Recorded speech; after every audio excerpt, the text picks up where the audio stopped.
네, 이 시대 청년들을 위한 힐링 강의쇼 청산유수, 오늘 명장 특집 마지막 시간인데요. 국내 산업 중에서 세계적인 기술력을 가지고 있을 뿐 아니라 국가적 자부심이라고 불릴만한 좋을 분야가 바로 통신설비 분야가 아닐까 싶습니다. 실제로 해외 여행객들이 우리나라를 방문해서 가장 편리했던 점을 손꼽았는데요. 바로 어디서나 자유롭게 이용할 수 있는 인터넷과 와이파이였다고 해요. 오늘은 우리 사회에서 없어서는 안 될 뿐이죠. 통신설비 명장 서암석 선생님을 모시고 이야기 나눠보겠습니다. 큰 박수 부탁드릴게요. 반갑습니다.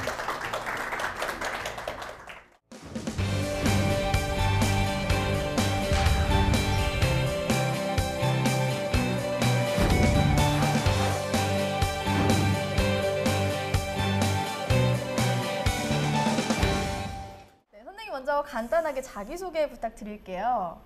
저는요, 전라북도 전주에서 왔고요.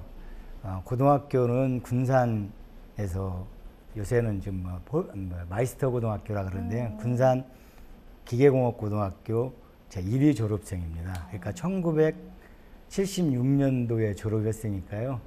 거의 횟수로 따지면 한 45년 정도 이렇게 된 것 같아요.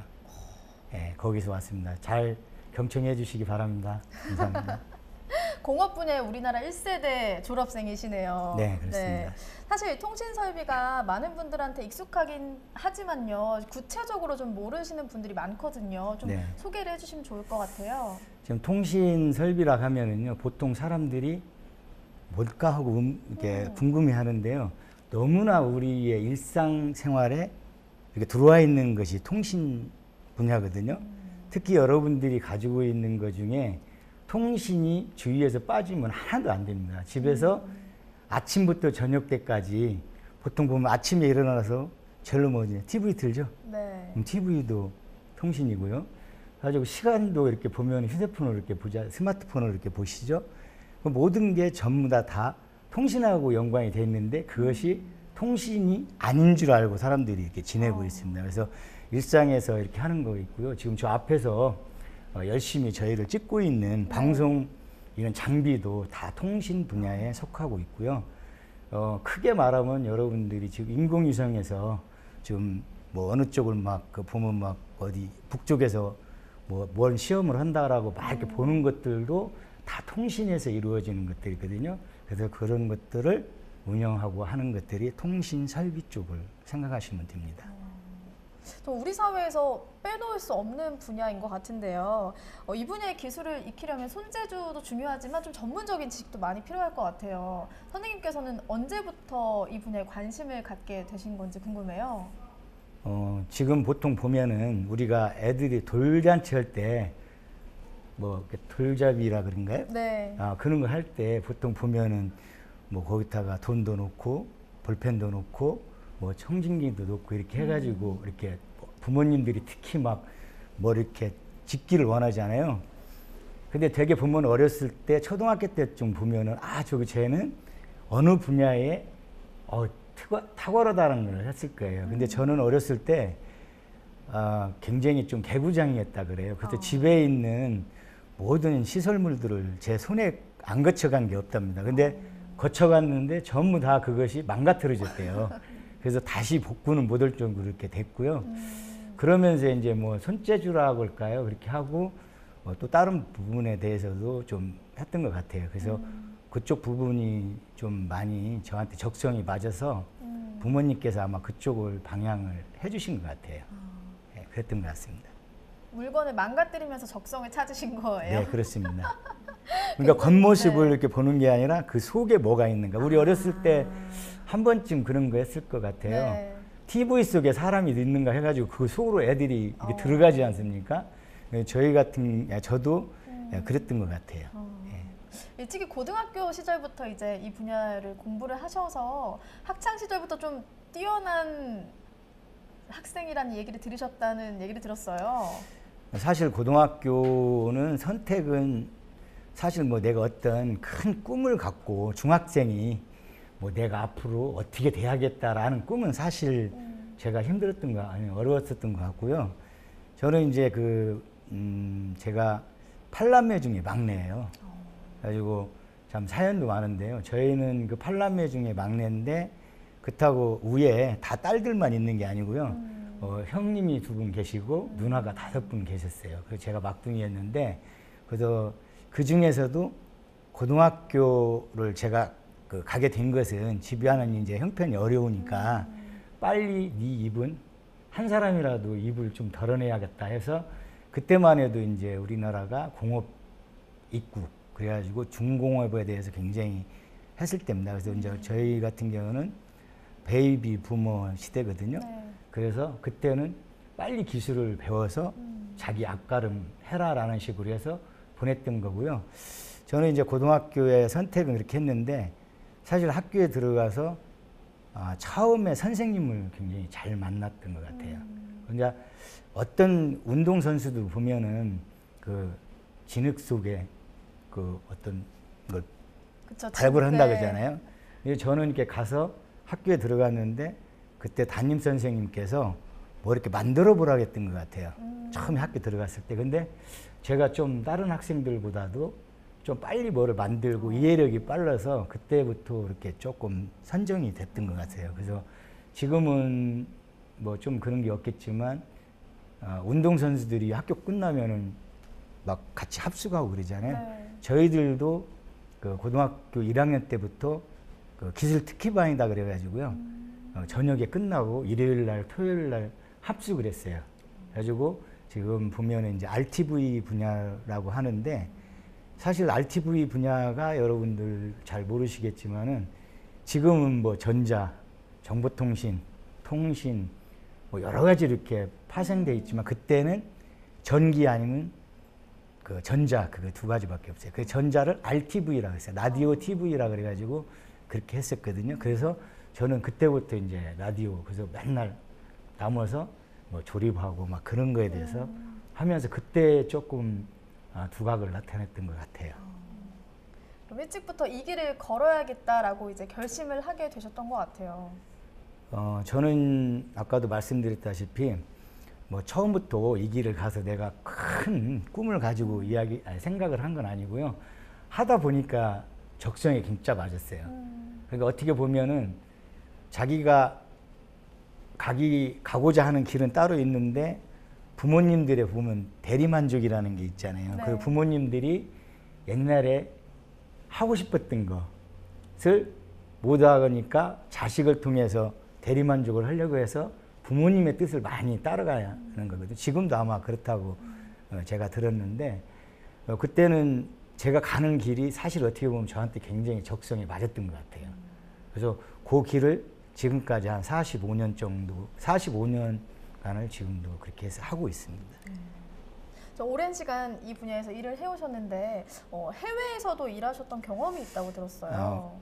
그때는요, 제가 아까 막내라 그랬잖아요. 네. 그리고 이런 말씀 드리면 나중에 우리 누나들한테 혼나는데요. 지금 제 이 나이에 됐어도 누나들한테 혼납니다. 근데 누나가 좀 이런 말씀 드리면 뭐 하는데 제가 중학교 이상을 간 우리 식구 8남매 중에 중학교 이상을 간 사람은 저밖에 없어요. 나머지는 다 초등학교 졸업을 했거든요. 근데 제가 그 누나들한테 굉장히 그 누나들을 받고 어떻게 보면 제가 특혜를 많이 받았었거든요. 와서 어느 정도 제가 철이 들다 보니까 누나들이 썩 잘 살지를 안 하는 거예요. 그래서 제가 그때만 해도 중동에 바람이 불었었습니다. 그래서 월급이 뭐 제가 정확한지는 모르겠지만 그때 고등학교 졸업했을 때 고등학교 졸업하고 첫 월급이 한 4만 원 내지 5만 원 정도 받았었거든요.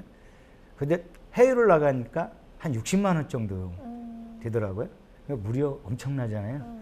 그래서 그 돈을 벌어서 한 뭐 3년에서 한 5년 정도 돈을 벌어오면 그래도 제가 좀 형제들한테 좀 어떻게 보면 도움이 주지 않을까 좀 그런 것을 생각해서 해외를 갔었죠. 그래서 해외를 갔었는데 사실은 제가 좀 거기에서 이제 좀 다쳐서 중간에 귀국하게 됐습니다. 그래서 지금 여기 상처 있죠? 예, 요게 네, 해외에서 제가 한 2박 3일 정도 그러니까 의식을 못 찾고 있다가 제가 한 3일 만에 깨어났다 그래요. 근데 그때만 해도 이제 이렇게 뭐 이런 내가 안 막혀서 살았다 그러는 것 같아요. 그래서 거의 죽은 사람으로 이게 분류가 됐다가 살아서 왔죠. 와서 지금 이 자리에까지 있게 됐습니다. 가족분들이 굉장히 걱정을 많이 하셨을 것 같은데 네. 네, 그렇게 좀 때와 장소를 가리지 않는 도전 정신이 있었기 때문에 지금의 명장님이 이 자리에 계시지 않은가 싶습니다. 오늘 명장님이 직접 통신 장비들을 이 자리에 가지고 나오셨다고 들었어요. 네네. 이 소개를 좀 해주시면 좋을 것 같아요. 요건 지금 제가 지리적으로 그 전라북도 전주시에서 제가 사업체가 있거든요. 근데 여러분들 잘 아시다시피 전주에는 한옥마을이 있습니다. 네. 그리고 주위에는 그 문화유산이 상 많이 있습니다. 그래서 제가 이제 그 통신 장비, 통신 설비를 하다 보니까 주위에서 보니까는 가보면 좋은 문화재에 보안 CC 카메라 이렇게 달려 있는 걸 많이 봤거든요.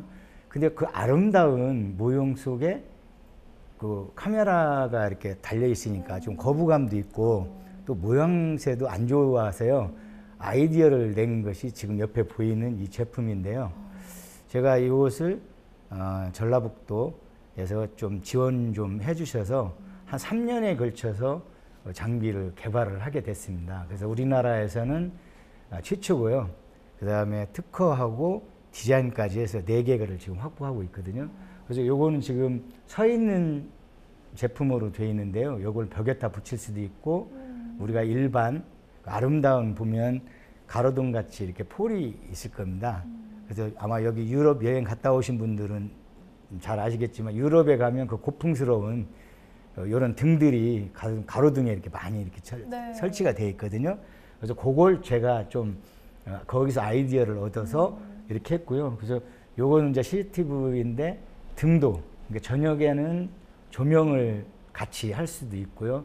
조명이 없어도 할 수 있는 지금 현재 나오는 한국에서 나오는 제품 뭐 CCTV의 어떤 모든 기능이 전부 다 포함돼서 있습니다. 그래서 이 제품은 저희가 이제 지금 시중에 많이 판매를 하려고 하고도 있고요. 지금 많이 판매도 하고 있습니다. 진짜 보니까 전혀 카메라가 있는 게 느껴지지 않는데 진짜 문화재 외관을 해치지 않으면서도 감시까지 가능한 거잖아요. 네. 굉장히 훌륭한 것 같습니다. 감사합니다. 네. 근데 어떤 사람들은 이제 그런 말씀을 하셔요. 이게 이제 전원주택에도 많이 들어가는데요. 일부러 카메라가 있는 걸 보여주는 것들도 있거든요. 그래야만이 이제 카메라가 뭐 이렇게 우리를 CCTV가 보고 있구나라고 하는데 어떤 분들은 이제 그런 말씀을 하셔요. 이게 돼 있으면 그런 효과가 없지 않냐라고 이야기를 하는데 지금은 이제 법적으로 이제 보안 시설을 하게 되면 겉에다가 그 표시를 하게 돼 있습니다. 그건 의무적으로 이렇게 돼 있어요. 그래서 여러분들도 시중에 가서 이렇게 카메라 같은 거 길거리에 이렇게 서 있으면 그 밑에 이렇게 보면 뭐 CCTV 촬영 중이라고 써 있을 거예요. 그래서 그런 것들은 건물에 전부 다 비치가 돼 있고요. 뭐 그게 아니더라도 요새는 얼마든지 그런 장비들이 있으니까요. 그래서 지금은 여러 곳에서 아마 주문을 많이 하고 활용을 하고 있습니다. 이렇게 훌륭한 전문가가 지금 되셨는데요. 이렇게 오시기까지 좀 힘든 점도 많으셨다고 들었어요. 가장 힘들었던 점이 어떤 게 좀 있었을까요? 제가 사실은 대기업에 다녔었어요. 아까 말씀 중에 해외에서 해외에 나갔던 건 잠시 제가 이제 목돈 좀 벌기 위해서 나갔었는데 중간에 이제 귀국을 하게 됐고요. 그래서 우리나라에서 뭐 대기업이라 그러면 손꼽힐 만한 대기업에서 근무를 했습니다. 그때에서 주로 이제 정보통신 연구소에서 근무를 했습니다. 하면서 제가 이제 그때 당시에 여러분들 아마 여기 계신 분들은 사용을 거의 안 하신 것 같은데 호출기 사용해 보신 분 계십니까? 아니, 저 삐삐라고 그러는데 안 했고요. 처음에 이제 우리가 지금은 이제 스마트폰이라 그러는데 옛날에는 휴대폰이라 그래가지고 셀루라폰이 나왔었어요. 그때까지 제가 이제 연구 개발을 하고 전주로 이제 제가 발령을 받았습니다. 근데 돈이 굉장히 많이 벌리겠더라고요. 어차피 저는 이제 좀 뭐 경제적으로 조금 자립을 하려고 그렇게 해서가지고 회사를 그만뒀거든요.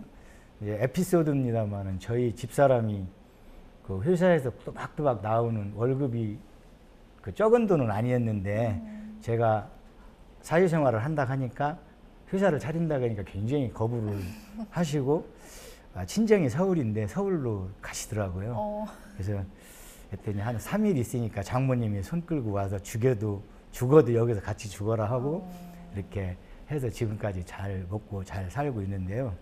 그때 처음에는 제 기술로 모든 것을 극복할 줄 알았어요.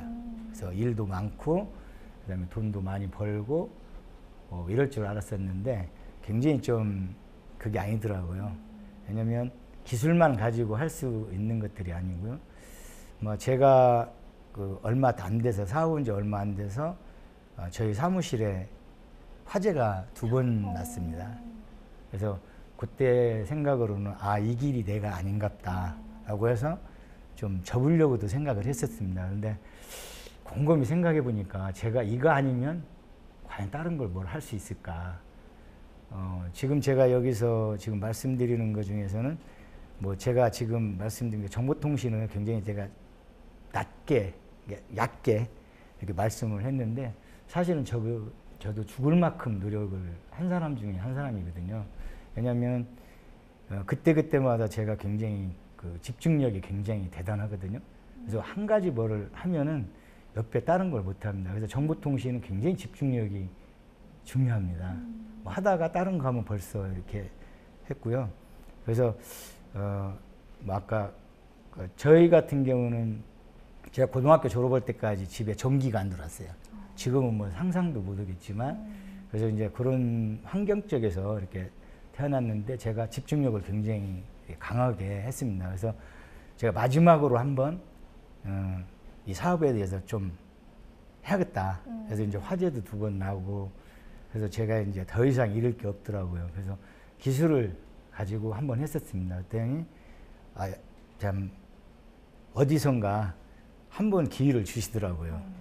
그 기회를 줬다는 것은 제가 기술 가지고 있는 것 중에 어떤 사람이 그걸 필요로 해서 그걸 선뜻 구매를 해준 사람이 있어요. 그래서 그걸 가지고 바탕으로 해서 앞으로도 계속 너는 이 길을 가야 된다 생각해서 지금까지 좀 하고 있고요. 제일로 큰 것은 물론 자금 문제, 그다음에 화재 2번 난 거, 그다음에 회수하는 거, 일해주고 돈을 못 받은 어떤 그런 것들이 굉장히 많이 있었죠.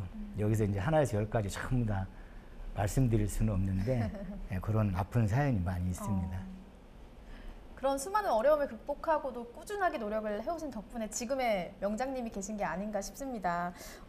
아무래도 우리 청년들 중에서도 이 통신설비분야에 관심을 갖고 있는 친구들이 많을 텐데요. 이 분야로 진출을 하려면 어떤 준비 과정이 좀 필요할까요? 제가 그 보통 대학교나 고등학교에서 그 진로 지도에 대한 좀 상담이나 강의를 좀 하고 있어요. 뭐 저는 이제 교수는 아닌데요. 그런 것을 이제 가서 특강을 좀 주로 하고 있습니다. 근데 학생들보다도 아까 말씀드렸다시피 지금 고등학생들이나 이런 학생들 보면 자기가 뭐를 해야겠다라는 어떤 특별한 의지가 사실 없거든요. 그래서 제가 가서 또 대학생들한테는 조금 그런 말을 해요. 지금 여러분들이 하고 싶은 걸 좀 했으면 좋겠다. 근데 자기가 보면은 부모님의 뜻에 따라서 어쩔 수 없이 하고 자기 성적에 맞춰서 하는데요. 저는 지금 와서 느끼는 것이 제가 또 그런 성공한 케이스 중에 하나인데 자기가 하고 싶은 거 하면서 사는 것이 가장 좋다라고 생각을 하거든요. 그게 무슨 뜻이냐면요. 자기가 하고 싶은 거, 잘하는 걸 하게 되면 재미도 있고 돈도 벌을 수가 있다는 거예요. 지금 현재 여러분들 우리가 다 알다시피 이제 100세 시대라 그러잖아요. 이제 그 평생 직장은 없습니다. 앞으로는 평생 직업만 있거든요. 평생 직장이라는 건 여러분 아시잖아요. 몇 살 어느 정도 되면은 그 나이도 채우지 못하고 퇴직도 해야 되고 명예퇴직도 해야 되는데 평생 직업이라는 것은 여러분들이 갖고 있으면은요 나이에 구애안 받고 언제든지 소득도 생길 수가 있거든요. 저도 평생 직업을 갖고 있거든요. 저보고 누가 사표쓰라는 사람은 없을 거 아닙니까? 제가 정직하고 정확하게만 산다 그러면 제가 할 수 있는 걸 다 할 수 있다라는 거거든요. 그래서 자기가 진짜 잘할 수 있는 것 그리고 하고 싶은 걸 하시면 자연적으로 모든 평생 직업을 가지고 있지 않나 이런 생각을 해요. 그래서 제가 특히 대학교 이렇게 학생들한테는 지금이라도 여러분들 안 늦었다. 때로는 이제 또 다른 쪽에서는 어떤 사람 자기 자식들한테 괜히 옆에서 바람 넣는다고 이렇게 말씀하실지 모르겠지만 저도 자식을 키우거든요. 근데 둘 다 그 우애로 이제 딸이 있어서 저도 할아버지 같이 보이세요? 아니요, 전혀. 제가 지금 할아버지고요. 지금 11개월 됐습니다, 손주가. 그리고 이제 아들은 지금 이제 회사 다니는데요. 제 회사 근처도 오지 말고 네가 하고 싶은 거 하면서 살으라고 이렇게 하고 있습니다. 그래서 그렇게 하는 것이 가장 좋지 않나 이렇게 성 씹고 해서 지금도 그런 길을 가라고 하고 있습니다. 그래서 특히 대학생들한테는 진짜 자기가 하고 싶은 일, 자기가 하고자 하는 일, 그걸 제가 강조를 굉장히 많이 하고 있거든요. 그래서 좀 그런 길로 갔으면 좋겠다. 그래서 적성이라는 것은 젊은 사람들이 어떤 보면은 너무 이렇게 정보통신 쪽은 너무 쉽게 생각들을 많이 하셔요. 되게 보면 지금 이제 제가 크게 보면 정보통신이거든요. 통신 설비라는 건 정보통신 중에 하나인데 되게 지금 보면은 여기 계신 분들도지만 뭐 우리가 지금 뭐 도스 같은 거 뭐 이런 프로그램 말고 베이직 프로그램 말고 컴퓨터 쓰는 건 아니시죠? 네. 되게 보면 컴퓨터에 클릭 폴더에서만 클릭해서 자기 거 다 찾을 수 있잖아요. 네. 근데 그 안에는 무수한 프로그램들이 존재를 하고 있다는 거거든요. 그래서 그걸 운영할 줄 아는, 그래서 그것을 감내할 수 있어야만이 정보통신이지, 저 컴퓨터 잘 쓴다 하는 것은요, 컴퓨터를 자기가 뭐 타자 잘 치고 이런 것은 하나의 어떻게 보면 이미 만들어져 있는 걸 응용하는 거거든요. 그걸 만드는 사람은 굉장히 힘들고 그걸 할 수 있기까지는 많은 기술과 그 다음에 어떤 프로그램에 대한 그런 것을 정통적으로 정서적으로 배워야 된다거든요. 저 같은 경우에는 사실 여기 계신 분들은 이제 좀 안 되겠지만 프로그램 처음에 베이직 뭐 데이터베이스 그다음에 코볼 뭐 이런 것부터 우리는 시작을 했습니다. 그때는 자기가 뭘 하려고 하면은 다 자기가 프로그램을 짜서, 제가 회사 다닐 때예요. 프로그램을 짜서 이렇게 했고요. 처음에 우리가 일반 한 100여 명 정도 되는 회사라 그러면 격리, 그러니까 그 사람 그 직원들의 출근, 퇴근 정리해주고 뭐 연장 근무 같은 거 이렇게 해주려고 그러면 무려 100명 정도 되면은 거기에 관련된 직원이 한 15명 정도 있었어야 돼요. 그것만 일하는 사람만. 그런데 지금은 그 정도 같으면 컴퓨터 한 대로도 충분히 하고 남거든요.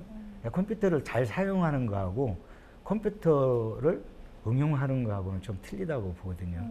그래서 앞으로 우리 같이 이제 자연이 없는 나라는 컴퓨터나 IT 쪽에 좀 많이 더 관심을 가져야 되지 않나. 그래서 다행스러운 것은 이번에 우리가 통신부 지금 생겼죠.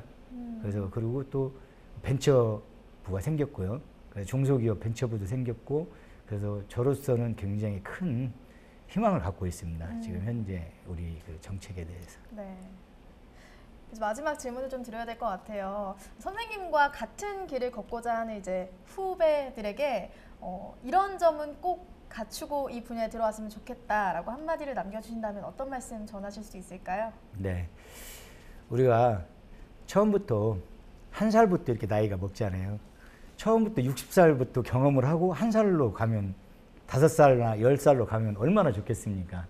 사실 이게 경험을 해본 사람은 알잖아요.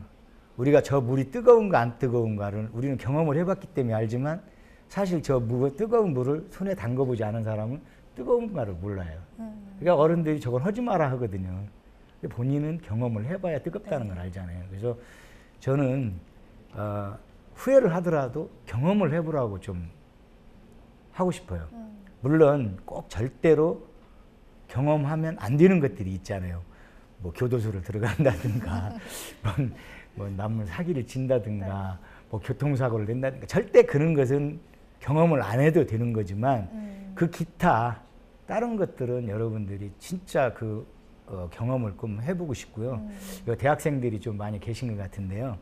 저는 그 대학생들 분한테 우리가 중간에 아르바이트 같은 게 부모님한테 달라고 하지 말고요. 아르바이트 같은 거 해서 해외를 꼭 많이 나가보라고 이렇게 좀 해보고 싶어요. 그러면 한국에서 잠깐 어디 국내 어디 여행 가는 것보다도 해외 한번 나갔다 오면 그만큼 굉장히 마음이 성숙해지는 것 같더라고요. 뭐 저 같은 경우에도 사실 뭐 국내에서 사실 우리 때는 해외 나가는 게 굉장히 좀 어려웠었거든요. 그래서 한 번씩 나가면 미처 못 봤던 것들을 굉장히 많이 보게 되더라고요. 그래서 여기 이제 우리 후배들 분들한테는 제가 강조하는 것은 이제 많은 경험을 해보셔라. 그래서 많은 경험을 해보시면 여러분들한테 전부 다 도움이 되지 않을까 그렇게 생각을 합니다. 네, 오늘 좋은 강연 들려주신 선생님께 큰 박수 부탁드릴게요. 감사합니다. 네, 미래 사회에는요, 오늘날 존재하는 직업의 3분의 1 정도가 사라질 것이라는 전망이 우세한데요. 미래 사회에도 여전히 무궁무진한 분야가 바로 이 통신설비 분야가 아닐까 싶습니다. 고정관념에서 벗어나서요, 자신만의 분야에서 뛰어난 전문가로 성장하는 여러분이 되시길 바라면서 9월 기능의 달 특집, 명장 특집은 오늘 여기서 마치겠습니다. 멈춰있던 마음과 생각이 흐르는 시간 청산뉴스, 오늘 강연은 여기까지입니다. 고맙습니다.